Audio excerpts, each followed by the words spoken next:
Bonjour à toutes, bonjour à tous. Bienvenue donc dans cette nouvelle entrevue dans la Tourelle. Vous êtes hébergé par le Claque Métis en direct depuis la Maison de la Culture du Château Landry à Montjoly.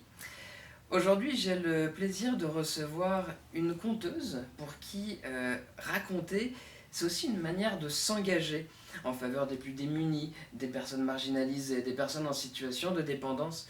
Notre artiste invité est accompagné par son metteur en scène. Donc ces deux-là sont en résidence de création pour préparer la deuxième phase d'un projet intitulé Figure de dépendance. Bonjour Maud Leduc Préfontaine, bonjour Charlie Mulot. Bonjour. Bonjour. Alors, le conte que vous préparez en ce moment s'inspire de la vie d'Aline Robitaille. Avant tout, avant de commencer cette entrevue, j'aimerais savoir qui c'est Aline Robitaille. Est-ce que vous pouvez nous la présenter pour les personnes qui ne la connaîtraient pas encore? Aline Robitaille, ça a été une enseignante religieuse qui a, à un moment de sa vie, défroqué, qui était très proche de Gaston Miron, Pauline Julien, Pierre et Yolande Perrault, donc qui gravitait dans cette bande de gens-là, et qui a été dans les premières enseignantes de littérature québécoise au moment de l'ouverture des cégeps, quand l'éducation est devenue publique. Public, ouais. Au Québec, ouais. Et voilà, c'est le parcours de sa vie qui balaye aussi du même fait le passage du Québec vers la modernité. Et comment on se retrouve avec une femme qui, à la base, est religieuse, elle devient enseignante, elle croise énormément de tout le bouillon artistique et culturel de son époque. C'est quand même assez rock'n'roll, c'est quand même particulier comme vie. Comment vous l'avez trouvée? Comment vous avez trouvé cette femme-là? Moi, c'était la tante d'une amie à mon père, Mireille Robitaille, qui a été à l'initiative d'ailleurs du premier salon du livre de Montjoly. Okay. Parce qu'elle avait fait un retour à la terre à Sainte-Jeanne d'Arc à l'époque. Un jour, elle m'a demandé de m'occuper de sa tante qui était Alzheimer, qui était à l'Institut gériatrique, parce que Aline, ça a été une femme aussi qui a vécu beaucoup de solitude, probablement de l'angoisse, parce que c'est une interprétation, et qui a comblé ces vides-là en épousant un jour la bouteille. Ouais. Ok, donc il y a ça aussi. Donc c'est vraiment teinté de cette vie un petit peu, pas mal rock'n'roll. Comment, à travers son épreuve à elle, qu'est-ce qu'on essaie de raconter aussi? Est-ce que c'est aussi tout le regard de toute l'histoire des femmes aussi au Québec à travers tout ça? Est-ce qu'il y a quelque chose, une portée assez féministe finalement dans votre propos? Ben, il y a une portée féministe, mais je pense qu'il n'y a pas une recherche de l'appuyer tant que ça, parce que dans le fond, la portée féministe, elle est naturelle sur le parcours. C'est pour ça que je trouve qu'il y a un écho avec la modernité, dans le sens où elle a vécu une époque où il y avait des codes. Quand tu étais la première année, c'est ça qui se passait. Il y avait la religion qui était très importante. À un moment donné, la religion est devenue moins importante. Le droit des femmes, c'est ouvert. Mais tout ça, elle l'a vécu parce que c'est cette époque-là qu'elle a traversée. Donc de le raconter, ça a une portée féministe, mais c'est pas une intention. C'est pas l'intention première, mais ça okay. vient avec. Ouais, ça vient, ouais. Dans le fond, l'intention première puis le fait c'est de raconter une invisible. Une invisible. Une invisible dans un sens où c'est la personne qui, malgré le fait qu'elle a mis devant ses amis, Lucien Francoeur, Gaston Miron, Pauline Julien, qu'elle a parlé d'eux dans ses classes, elle les a fait connaître, lire à je sais pas combien de personnes. Hein. Okay. Ben, elle, on n'en a pas parlé, mais sans ces gens-là, je pense qu'il n'y a aucun artiste qui est artiste, parce que ça prend des gens qui ont envie de recevoir ce qu'on a à donner. Ça prend des médiateurs culturels. Justement, j'aimerais ça vous entendre là-dessus. Vous êtes en résidence de création en ce moment. Puis je voudrais savoir, c'est quoi pour vous une résidence de création? À quoi ça sert? Qu'est-ce que ça, dans un processus de création artistique, à quoi ça répond une résidence de création? Je te laisse répondre. Ouais, il y a une question de temps déjà. C'est-à-dire que on a toutes et tous nos quotidiens, des fois des familles, des travails, d'autres choses. Une résidence de création, pour moi, c'est déjà un moment où on est ensemble et on prend le temps. C'est-à-dire que là, on a la chance d'être ici, de pouvoir dormir en haut, il y a des studios. Et on se lève, on prend un café, on reparle de ce qui s'est passé hier, on descend répéter en bas, on prend une pause le midi, on en parle encore. C'est intense. Et on peut créer d'une manière plus épisodique, mettre en place des répétitions de temps en temps. Mais là, on rentre vraiment dans le sujet, on ressent vraiment les choses. Pour moi, c'est vraiment le premier gros avantage d'une résidence. Ok. Puis Pierre, comment dans le processus de création d'un conte, comment toi tu t'insères en fait, comment vous arrivez à vous insérer tous les deux dans ce projet, comment on travaille ensemble en fait, comment vous travaillez ensemble tous les deux? Mais c'est intéressant là sur le duo parce que moi je viens du théâtre, je mettais en scène surtout de théâtre, j'écris, je joue et j'ai fait un début de chemin vers le conte. Et là, c'est particulier parce que je ne veux pas mettre en scène Maud en lui disant « Ok, il faudra toujours qu'à ce moment-là, tu dis cette phrase-là en regardant par la gauche. » Parce que ce n'est pas tout à fait ça le conte. Il y a une dimension de liberté, d'interprétation qui est importante. Et moi, j'estime que ma job, c'est juste de d'accompagner Maud à avoir tous les outils pour retranscrire tout ce qu'elle a envie de retranscrire. C'est un projet en plus qu'elle a écrit, à l'oral, à l'écrit, qu'elle a vécu, qu'elle interprète seule, enfin accompagnée par un musicien, mais seule au niveau du texte, quoi. Et des fois, on se rend pas compte, on n'est pas le mieux placé. Donc, moi, je donne des outils à Maud. J'arrive à lui dire un peu quand elle touche un truc sensible, quand on décroche. Je l'accompagne là-dessus, je travaille la structure du spectacle.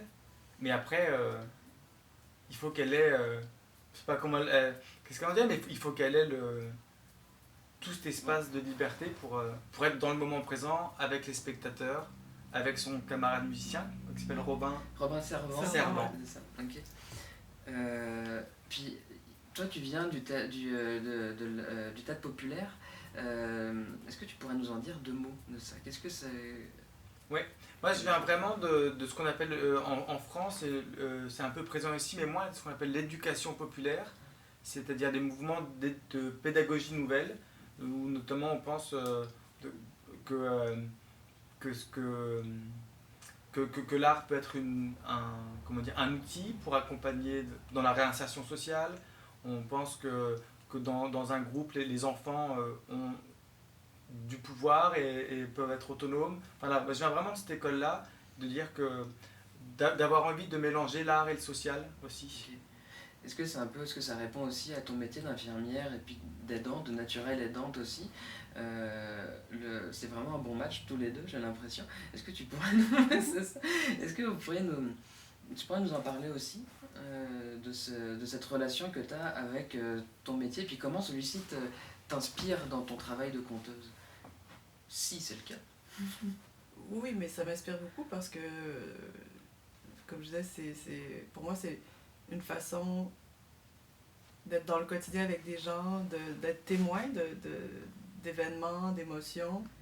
Et après, ils s'impriment en moi et puis j'ai besoin d'en faire des personnages, de dire des choses, de donner la parole à des gens qui ne prennent pas la parole ou qui ne la prendront pas, ou à des situations. Des personnes qui sont marginalisées, qui ne peuvent pas la prendre aussi.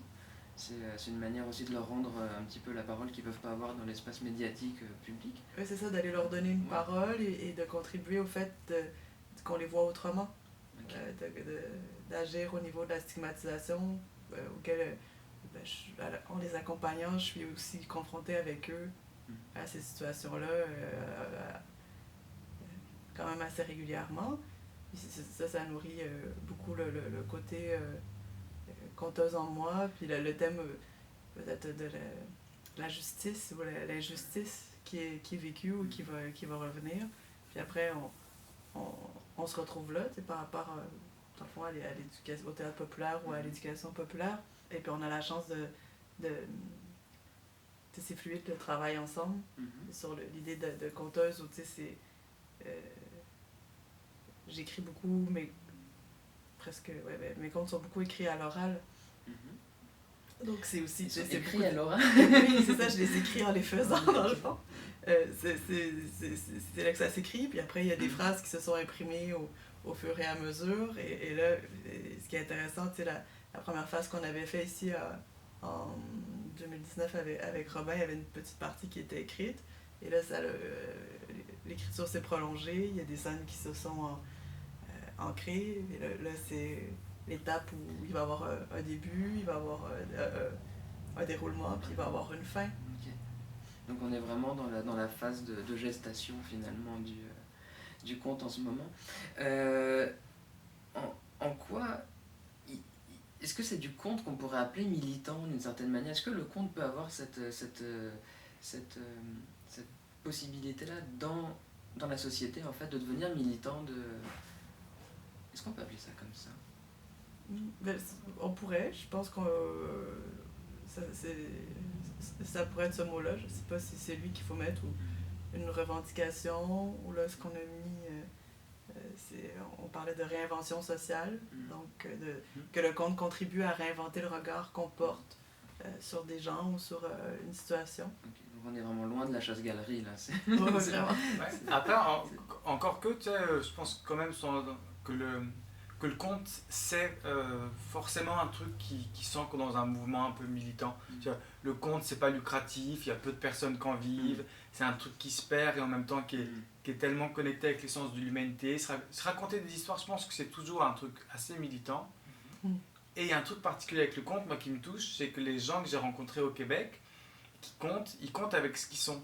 Tu sais, pas nommer les gens, mais tu as un gars qui a été facteur toute sa vie, ça le marque. C'est toi, Maud qui est infirmière, et ben voilà, là son spectacle traite d'Aline. Donc, toi, il y a des gars comme Michel Faubert, toi qui viennent du folklore, de l'ethnologie, ça les marque. Donc, on fait avec ce qu'on est, et il se trouve que Maud et moi, sur plusieurs sujets, on se retrouve sur nos convictions politiques, sur des idéaux, des utopies de société. Donc ça marque notre travail, forcément. Ok. En parlant de ça, justement, vous avez un projet de collectif. Est-ce qu'on peut l'appeler comme ça? Est-ce qu'on peut en parler et à quoi il va répondre en fait ce projet dans la société? Qu'est-ce que vous voulez amener avec ce projet? D'abord, j'aimerais ça que vous nous le présentiez, puis ensuite, à quoi ça pourrait répondre? C'est un projet donc commun de raconter des histoires, des récits de vie, comme on dit aussi, avec en amenant un regard social pour amener sur des thématiques, par exemple la dépendance, le regard ailleurs, pour donner la parole, intégrer les personnes qui vivent la problématique aussi à des projets, en utilisant différents médiums, différentes formes d'art, mais principalement les arts de la parole.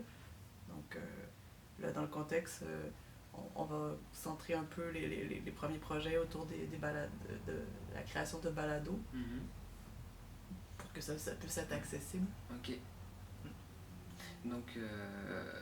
Donc ce projet-là, en fait, comment dire, c'est quoi la suite ensuite de ce projet-là? Qu'est-ce que vous voudriez amener au-delà du balado? Parce qu'en ce moment, j'ai l'impression qu'on ne peut pas vraiment rencontrer les personnes directement en face à face. C'est quand même compliqué. Au-delà de ça, une fois dans un monde idéal, une fois que le Covid est terminé, etc., qu'est-ce que vous voudriez amener avec ce projet-là, ce collectif-là? Mais il y a quand même l'idée de travailler en direct avec les gens. C'est-à-dire que là, on est dans toute la phase un peu structure qui n'est pas passionnante, hein, administrative, tout ça. Mais l'idée, c'est vraiment pour nous de créer des outils et de créer un espace. C'est-à-dire que si Maud, elle doit compter aux grandes gueules de Trois Pistoles, elle n'a pas besoin d'une structure. Elle y va et puis... Mais là, l'idée, c'est de monter des projets avec des municipalités, dans le milieu communautaire, avec des hôpitaux, et de dire on peut faire des choses qui sont un peu entre deux disciplines. Et c'est plutôt ça, c'est une espèce de maison, collectif, structure, on peut appeler ça de différentes manières, mais c'est un espace à l'intérieur duquel on a envie de réinventer un petit peu nos pratiques et de faire autre chose que juste de l'art ou juste du social. Ok, c'est vraiment intéressant. J'aurais une dernière petite question après pour Maud. Dans ta création, là en ce moment, donc il y a ce spectacle qui arrive. Qu'est-ce que vous aimeriez pour la suite de votre carrière en fait, artistique. Puis la question s'adresse à tous les deux en fait. Qu'est-ce que vous souhaitez ensuite pour la suite Ben, moi, j'aurais envie que le spectacle puisse être présenté, de pouvoir le partager, de pouvoir, dans le plus de milieux possible, tu sais, autant sur des scènes, en fait, que dans des lieux, je sais pas, des résidences pour femmes ou des résidences pour personnes âgées ou dans des cégeps, parce que finalement, c'est ça aussi dans l'histoire d'Aline, il y a beaucoup l'histoire politique qu'elle a traversée avec les deux référendums. Donc, puis ces artistes-là qui étaient très engagés aussi, parce que c'était une époque où la voie politique, c'était la culture. C'est plus le cas aujourd'hui, mais à cette époque-là, c'était vraiment ça. Et je pense qu'il y a, j'y avais jamais pensé, mais je suis en train de me dire que je pense qu'il y a une volonté, en fait, dans ce spectacle-là, de remettre ça au goût du jour à quelque part. Et je pense que si je pouvais éventuellement être... oui, porter ça, d'autres spectacles. Probablement que je m'éloignerais de la pratique infirmière, mais en même temps, la pratique infirmière, peut-être pas totalement aussi, parce qu'il y a quelque chose qui entre dans le réel, puis je pense que ça nourrit le récit. Eh ben, merci beaucoup. Merci à tous les deux d'être avec nous. Je vous rappelle que vous serez en sortie de résidence, donc le spectacle en cours de création sera présenté, donc l'ébauche de cette création sera présentée demain, le 12 novembre à 17h à la Maison de la Culture du Château Landry à Montjoly. C'est gratuit, il reste quelques places, vous pouvez aller directement sur le site internet du CLAC pour venir voir nos artistes travailler sur ce compte. Donc merci Maud Leduc Préfontaine, merci Charlie Mulot d'être avec nous, puis nous on se voit demain.